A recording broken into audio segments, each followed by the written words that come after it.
Rebonjour, merci Ok. de nous rejoindre. Donc, c'est Sophie qui vous accompagne et qui vous présente cet après-midi. Je suis ravie maintenant d'accueillir Virginie Cotel du cabinet Atlo Coaching. Donc, elle est coach avec une spécialisation dans les personnes à haut potentiel, multipotentiel et hypersensibles et atypiques. Donc, elle va nous parler et elle va nous donner des clés pour faire sa reconversion professionnelle quand on répond quand on rentre dans ce cas de figure. Et je vous invite à prendre rendez-vous avec elle via sa page dédiée sur notre site internet. Donc, on va vous mettre le lien dans le chat et je vous invite également vivement à poser vos questions tout au long de la présentation parce que parfois, après, on oublie. Donc, n'hésitez pas à les poser au fur et à mesure. Et je relayerai ensuite vos questions à Virginie en fin de sa présentation. Voilà, écoutez, je vous souhaite, Virginie, un très bon workshop. Je vous remercie beaucoup d'être là et la parole est à vous. Merci beaucoup pour cette introduction. Je suis également ravie d'être ici aujourd'hui et de partager avec vous mes 5 clés pour réussir sa reconversion professionnelle quand on est atypique. C'est un sujet qui me touche beaucoup, donc le partager avec vous aujourd'hui, c'est un vrai bonheur de pouvoir le faire. J'imagine que si vous êtes là et que vous écoutez aujourd'hui, c'est parce que vous aussi, vous en avez ras-le-bol et que vous avez envie que les choses changent. Donc voilà, comment ça va se passer là, je vais rapidement me présenter, ensuite vous exposer les 5 clés pour comprendre ce qui se passe, ce qui se joue dans la reconversion pro quand on est un profil atypique. Et puis, je garde du temps à la fin pour vos questions, parce que effectivement, j'aime bien quand il y a de l'interaction et quand je peux répondre à vos questions. Donc, ce workshop, il est fait pour vous si vous êtes un profil atypique. Alors déjà, qu'est-ce que c'est un profil atypique? Donc pour moi, ce sont les personnes hypersensibles, les personnes multipotentielles ou à haut potentiel intellectuel. Et je reviendrai un peu sur cette définition après. C'est aussi un webinaire qui est là pour les personnes qui ont envie de retrouver leur voie, qui ont envie de trouver leur chemin professionnel et qui savent pas du tout par où commencer. Donc, si vous avez envie d'y voir plus clair, de comprendre par où passer pour trouver votre chemin et d'apprendre à comprendre votre fonctionnement, on est au bon endroit aujourd'hui. Donc, voilà, pour me présenter en quelques minutes, donc je suis Virginie Cotel. J'ai été encore il y a 4 ans en entreprise. Je bossais dans l'informatique. J'étais chef de projet informatique, product owner, ce genre de choses, où j'ai bossé pendant 13 ans dans l'informatique. Et je pense que chaque soir, j'allais me coucher en me disant, mais il faut que je trouve ce que je veux faire demain parce que voilà, j'en pouvais plus de me lever le matin, la boule au ventre, avec cette sensation de perdre mes journées, de perdre mon temps en fait. Et puis un jour, j'ai découvert que j'étais surdouée, un peu par hasard. Et apprendre ça a été vraiment fondateur pour moi parce que ça m'a permis enfin de mettre de la lumière sur mon fonctionnement, de comprendre que toutes ces fois où je me sentais en décalage, où j'avais l'impression de ne pas être correcte par rapport aux autres, malgré tous les efforts que je mettais pour rentrer dans le moule de l'entreprise, mais c'était tout simplement ma façon d'être, ma façon de fonctionner. Et donc, j'ai commencé petit à petit à assumer ce fonctionnement particulier, ce qui m'a amené un jour à demander à mon précédent boss, dans lequel j'étais dans un cabinet de consulting. Je lui ai dit, mais en fait, je voudrais 2 missions en parallèle parce que sinon, je m'ennuie. Bon, je suis pas sûre que je lui ai dit ça exactement sur ces termes-là, mais bon, toujours est-il qu'il m'a répondu, non, ça va pas être possible. Par contre, je vais te proposer une reconversion professionnelle. Bon, sur le coup, je l'ai pas très très bien pris et un petit temps de respiration, je me suis aperçue que c'était en fait une excellente chance. C'était génial, ça allait être l'occasion pour moi de me lancer en tant que freelance parce que j'avais 2 ans devant moi avec un salaire garanti, même si c'était pas celui que j'avais avant. Et ça allait être 2 ans pour pouvoir me lancer à mon compte. Et j'avais vraiment aucune idée de ce que j'allais faire, mais par contre, c'était sûr que je voulais être indépendante. Donc, j'ai commencé en étant freelance en tant que consultante et je me suis dit, mais cette formation-là de coaching qui me tente depuis 3 ans, là, allez, go, j'y vais, je ne sais pas où ça va me mener. Et voilà. Et 3 ans plus tard, je suis devenue coach. Aujourd'hui, ça fait 2 ans et demi que je suis coach pour les profils atypiques. J'ai accompagné à peu près 80 personnes en 2 ans et demi à comprendre leur fonctionnement, à retrouver leurs aspirations profondes, à comprendre comment elles fonctionnent et par quels moyens elles veulent vivre leur vie. Donc, il y a eu des personnes qui sont devenues freelance, il y a des personnes qui ont changé de boulot. Enfin, voilà, il y a tout type de résultats. Peut-être que vous avez déjà entendu parler de moi via le témoignage que j'ai pu faire sur la découverte de ma douance dans le Huffington Post. Et puis, je suis aussi passée sur Et vous, comment ça va sur France TV, qui parle justement de la reconversion. Donc voilà, peut-être que ça vous évoque aussi quelque chose. Voilà pour ma présentation. Si vous avez des questions là-dessus, je serais ravie d'y répondre un peu plus tard. Je pense que le plus intéressant, c'est quand même de rester sur les 5 clés.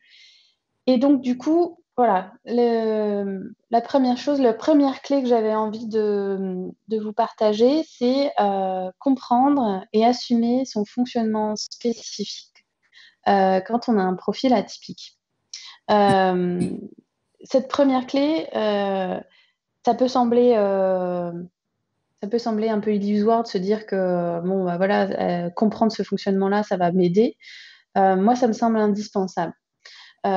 Donc déjà, juste pour comprendre un peu, les hypersensibles, pour commencer par les hypersensibles, c'est 15 à 25% de la population quand même. Donc vous en avez forcément croisé, vous en faites peut-être partie. Et sans tomber dans les généralisations, mais on peut dire que les profils hypersensibles, ce sont des personnes qui ont un seuil d'activation de leur système nerveux qui est plus bas que la moyenne. Ça veut dire quoi? Ça veut dire que dès qu'il y a un peu de bruit, ça peut déjà commencer à déranger les sensibles. S'il y a trop de lumière, voilà, c'est les personnes pour qui les pulls en laine vont gratter. Bon, c'est un petit peu caricatural, mais dire que tout est plus sensible, voilà, tous les sens sont plus rapidement saturés d'informations. Donc ça, c'est un peu pour le mauvais côté de la médaille. Mais ce sont aussi du coup des personnes qui traitent plus d'informations, vu que leur système nerveux est capable d'avoir plus de subtilité, ou plus de nuances. Et donc du coup, ça va aussi potentiellement plus les fatiguer d'être avec plein de monde. Leurs émotions aussi sont plus intenses. Ce sont des personnes qui vont avoir des grands hauts et des grands bas, aussi bien dans les émotions confortables comme la joie, comme dans les émotions inconfortables. Ce sont aussi des personnes qui ont une grande empathie et qui ont cette capacité à ressentir les ambiances en entrant dans une salle ou à ressentir les émotions des autres. Donc du coup, ça fait des personnes excellentes dans les relations humaines. Ce sont des personnes qui vont dans une équipe avoir cette capacité à faire du lien et à maintenir une bonne ambiance. Par contre, ils peuvent avoir des difficultés sur les ambiances de travail où on demande de faire fi des émotions et où leurs émotions peuvent déborder du cadre. Pour ce qui est des multipotentiels, ce sont des personnes qui vont s'investir dans un sujet avec cœur et ardeur. Elles vont aller à fond dedans, elles vont tout donner, lire 15 livres, faire 300 conférences. Voilà. Et elles vont avoir cette capacité à apprendre très vite beaucoup de choses et tout aussi vite presque finir par s'ennuyer. Tout simplement parce que c'est comme s'il n'y avait plus rien à manger, il n'y avait plus rien à apprendre. Et donc du coup, les multipotentiels passent d'un sujet à un autre comme ça, font des cycles avec des grands hauts d'enthousiasme pour apprendre des choses et des grands bas de il n'y a rien qui m'intéresse et des grands doutes aussi sur est-ce qu'un jour je vais pouvoir rester sur un sujet? Est-ce que je vais pouvoir trouver une forme de stabilité? Mais dans leur super compétence, il y a cette capacité d'apprentissage et ce sont aussi généralement des gens très créatifs qui vont pouvoir faire des liens entre des domaines différents et c'est vraiment là où on trouve des gens qui ont de l'innovation, qui peuvent innover. Et puis enfin, dans le troisième profil des atypiques, pour moi, il y a les hauts potentiels. Donc, la plupart des hauts potentiels, déjà, il faut savoir qu'ils sont hypersensibles. Certains sont aussi multipotentiels, hein, donc ce qui fait que on ajoute un petit peu toutes ces particularités là en plus. Ils combinent donc l'hyperémotivité, l'hyperempathie avec un cerveau qui fonctionne plus vite. Et en plus de fonctionner plus vite, il fonctionne un peu différemment, avec des associations d'idées, avec des réflexions qui peuvent se faire en arrière-plan au niveau de l'inconscient, et où la solution arrive, et puis en fait, on n'est pas capable de savoir comment on est arrivé à cette solution, comment on est arrivé à cette idée-là. Donc ça donne la sensation de parfois atterrir comme ça et de pas maîtriser. Ce qui est très désagréable quand on est entreprise et ce qui parfois peut être compliqué à expliquer. Notamment quand on a des intuitions sur ben non, là on va dans le mur, si on fait cette action-là, il vaudrait mieux prévenir et faire tel type de choses. C'est un peu ce qu'on appelle le syndrome de Cassandre. On va être capable, les hauts potentiels ont cette capacité à sentir comment les choses vont tourner, mais ils ne peuvent pas l'expliquer pourquoi. Qu'est-ce que je peux vous dire d'autre sur les HP? Bah voilà, du coup, ça fait des personnes qui peuvent, contrairement à ce que certains peuvent penser, c'est pas forcément leur super intelligence qui va les démarquer, mais plutôt cette lucidité, cette capacité à voir ce qui manque. Donc, c'est souvent des personnes qui manquent de confiance en eux, ce qui va faire aussi toute la difficulté à trouver une voie. Donc voilà pour la rapide introduction sur les profils atypiques. Pour moi, c'est indispensable de comprendre ces particularités-là parce que les profils atypiques, ils ont des atouts et ils ont des enjeux qui sont différents de tout à chacun. Et ils ont aussi des envies et des besoins qui sont différents de la norme ou de ce que la société attend d'eux. Et donc, ils vont pas s'épanouir au même endroit, ni de la même façon que la majorité des gens. Et du coup, ce qui est important de comprendre, c'est que vous avez des besoins et des fonctionnements qui sont différents, et que si on ne l'accepte pas, si on n'assume pas ce fonctionnement différent, bah, c'est exactement ça qui nous fait nous rendre aussi mal, qui fait qu'on ne s'épanouit pas. Ensuite, du coup, la clé numéro 2 que je voulais vous évoquer, c'est justement ces besoins particuliers. Comprendre ces besoins. On a tous des besoins. Tous les humains ont des besoins. Donc, on a la pyramide de Maslow qui l'a décrit, hein, avec les besoins physiologiques, de sécurité, d'appartenance, de reconnaissance et tout en haut de contribution. Chez les profils atypiques, et peut-être encore plus chez les hauts potentiels, on pourrait dire que la pyramide est inversée. C'est-à-dire que le plus grand des besoins, c'est de contribuer. Et ce qui va faire qu'il y a plein de choses, toutes les habitudes, les routines vont être si douloureuses en entreprise à exécuter parce qu'on perd le sens, on ne voit pas l'utilité de ce qu'on fait. Et pour comprendre quels sont nos besoins, et notamment les besoins particuliers des atypiques, il va falloir passer par les émotions. Et là, c'est toute la difficulté, c'est que les émotions, quand on est hypersensible, pour certains, on choisit de les couper parce qu'elles sont trop intenses. Donc, si on ne gère pas nos besoins, et on va pas pouvoir trouver le bon endroit où on a besoin d'aller. Et voilà, donc les émotions perçues comme trop intenses, souvent on les croit néfastes. On se dit qu'on a un problème avec nos émotions et on va choisir de les couper. On va aussi parfois choisir de ne pas écouter nos besoins parce qu'on a appris que c'était pas correct de s'occuper de nos propres besoins, que c'était égoïste. Je discutais avec un client qui me racontait, là, je pourrais prendre 2 heures de pause en ce moment, l'activité est plus calme, mais je le fais pas parce que j'ai la sensation que prendre du temps pour moi, c'est le voler à mon entreprise, à ma femme, à mes enfants. Donc, j'ai travaillé avec lui sur cette croyance, hein, pour l'amener à y trouver une croyance qui lui soit plus utile, qui soit plus douce pour lui. Et la croyance qu'il a retenue, pour celle qu'il souhaitait remplacer, ben, c'était qu'en prenant du temps pour lui, il devenait plus disponible pour les autres. Donc voilà, on arrive d'un endroit où c'est pas possible de prendre du temps pour soi à un endroit où bah, si je prends du temps pour moi, je serai quelqu'un de plus disponible, de quelqu'un de meilleur pour mon entourage. Et c'est ça que je vous invite à faire également, c'est à trouver ce lieu, cette bienveillance en vous pour vous accorder du temps et vous accorder de la place. Parce que si c'est pas vous qui prenez en charge vos besoins, personne ne va le faire. Et quand on ne prend pas en charge ses besoins, on devient quelqu'un d'aigri. La troisième clé qui me semble importante de vous partager, c'est celle concernant les valeurs.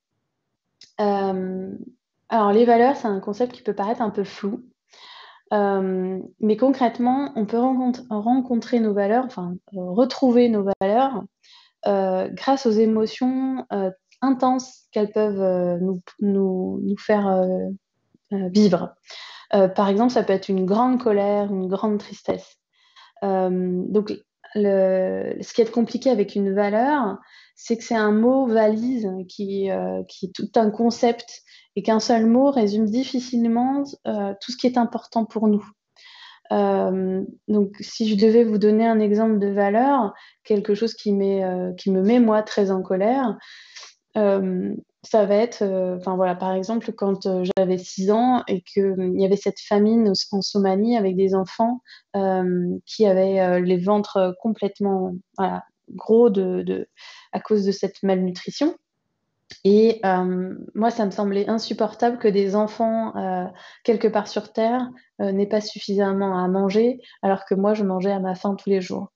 Donc voilà, ça, c'est quelque chose, c'est pas négociable. Euh, Personne ne me l'a appris et c'est quelque chose qui est hyper important pour moi. Et aujourd'hui, mes 3 valeurs phares, je dirais que c'est l'écoute, le partage et l'humanisme. Et derrière l'humanisme, je mets ça, je mets l'amour de l'autre. Donc vous comprenez du coup pourquoi aujourd'hui dans mon métier de coach, où je passe mes journées à écouter les gens et à partager mon chemin. Pardon, je vais avoir le nez qui non, c'est bon, je n'éternue pas.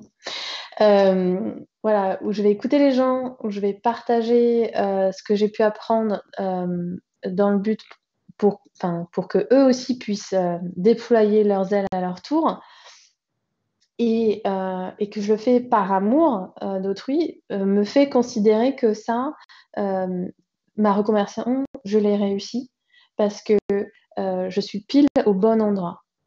Je pourrais le faire encore d'autres manières. Peut-être que coach, c'est juste une modalité. Peut-être que dans 5 ans, je le ferai encore d'une autre manière. Mais mes valeurs seront toujours là et j'aurai toujours envie de les honorer d'une manière ou d'une autre. Et effectivement, quand j'étais ingénieure, bah, j'avais pas du tout l'impression que ces valeurs étaient présentes. Et au contraire, le côté humaniste n'était pas du tout présent dans mon quotidien.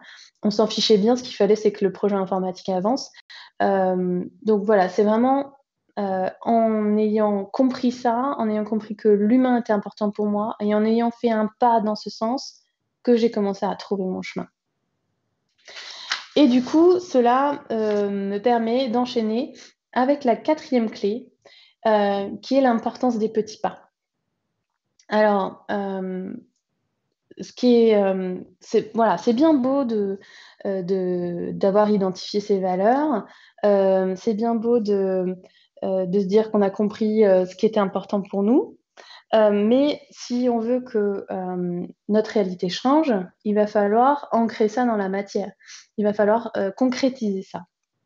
Alors la bonne nouvelle, je dirais, c'est que quand ça devient évident pour vous les valeurs, c'est un peu comme si l'univers, et que vous décidez de vous mettre en mouvement, c'est un peu comme si l'univers vous déroulait un petit peu le tapis rouge Et il y a plein de choses qui vont se faire d'une façon mais tellement plus limpide et tellement plus facile à partir de là. Moi, je me souviens que voilà, le jour où j'ai décidé de me lancer comme coach, ben justement, j'ai écrit un article et je l'ai proposé au Huffington Post. Et ben le Huffington Post a dit oui tout de suite et l'a publié. Et c'est comme ça que j'ai commencé à être connue. Et j'aurais essayé depuis, ça marche plus, hein.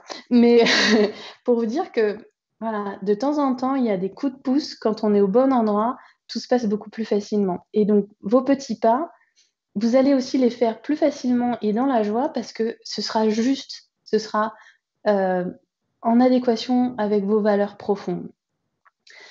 La seconde bonne nouvelle, c'est que la peur se dissout dans l'action. La peur disparaît quand vous vous mettez en mouvement. Est-ce que ça vous est déjà arrivé de sauter d'un plongeoir ou d'une falaise quand vous faisiez du canyoning? Est-ce que vous vous rappelez dans quel état d'esprit vous étiez pour pouvoir sauter dans l'eau?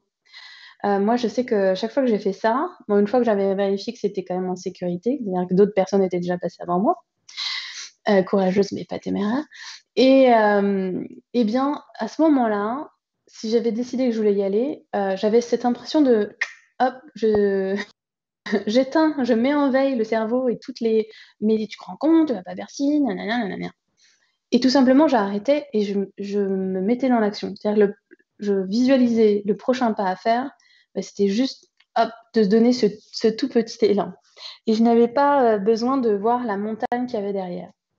Donc ça, c'est vraiment le truc à comprendre, c'est que le plus dur, c'est le premier pas.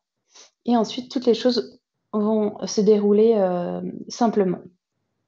Et une fois que vous serez lancé, que vous êtes dans le mouvement, vous avez vraiment fait le plus dur, vous êtes sorti de l'immobilité.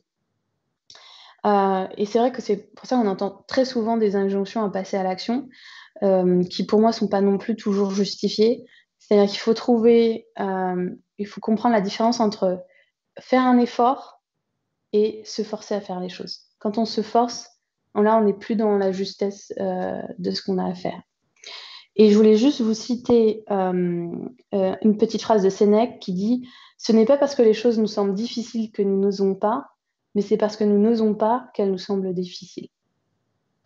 Bon, après, j'ai tout dit, mais je n'ai rien dit en même temps. Le plus dur restant d'y aller. La dernière clé que j'avais envie de vous partager, et c'est aussi mon vécu, c'est d'apprendre à s'entourer des bonnes personnes.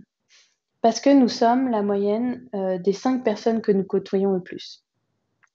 Quand j'étais en entreprise, je voyais tous mes collègues qui s'investissaient à fond dans leur travail, qui trouvaient ça génial, leur boulot, qui se formaient, voilà, qui passaient un ton fou. J'avais mes amis aussi qui étaient très investis. Et je me sentais tellement seule à me poser des questions, à trouver mon job inutile, vain, et avoir cette sensation d'échanger mon temps contre de l'argent. Et quand j'ai commencé à faire un bilan de compétences en ligne, qui était collectif, là, j'ai rencontré enfin des personnes qui se posaient les mêmes questions que moi, c'est-à-dire trouver un job qui avait du sens.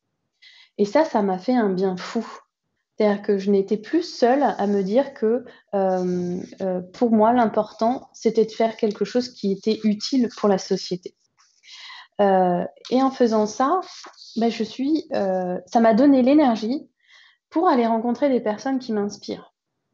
Et là, j'ai rencontré un architecte, un mec extraordinaire, qui donc était architecte, qui donnait des cours dans une école de BTP, avait une émission de radio chaque semaine, était en train d'écrire un livre, faisait de la médiation et il animait des cours d'aïkido verbal.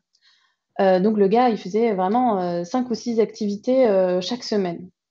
Et ça m'a inspirée. Ça m'a permis de comprendre que moi, personnellement, bosser toute la journée de tous les mois, de toute l'année, au même endroit pour le même employeur, c'était pas quelque chose qui était pour moi.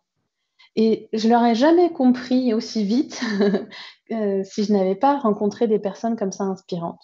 Donc, pour moi, voilà, je vous invite vraiment à aller vous entourer, à aller contacter des personnes qui vous inspirent. Voilà, vous savez peut-être même pas encore pourquoi, mais leur parler, leur demander comment c'est leur job, parce que tout ça, ça va vous nourrir, ça va nourrir vos réflexions.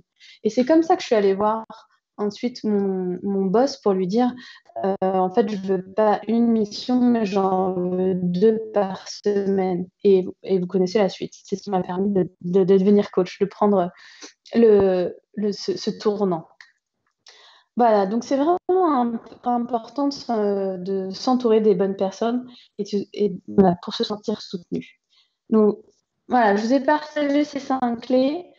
Comprendre et assumer son fonctionnement spécifique, écouter ses besoins particuliers, avoir confiance de ses valeurs, faire des petits pas et s'entourer des bonnes personnes. J'espère que ça pourra vous aider.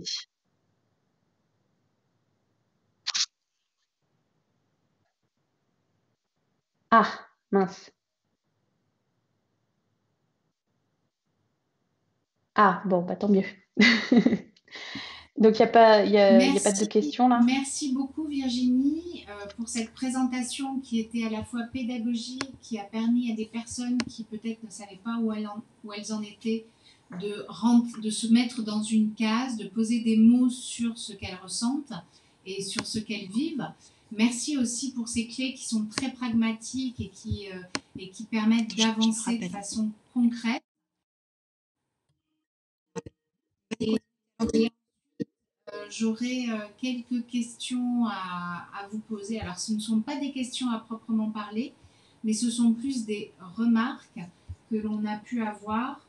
Donc, merci beaucoup. C'était très juste en lettres capitales. Merci, très clair. Merci beaucoup. C'était parfait. Donc, vous voyez des réponses extrêmement positives. Beaucoup de cœur. Quelqu'un, Chris, qui dit « J'adore cette phrase de Sénèque ». On avait également Jean-Baptiste qui nous indiquait « Il est possible de littéralement inverser la pyramide.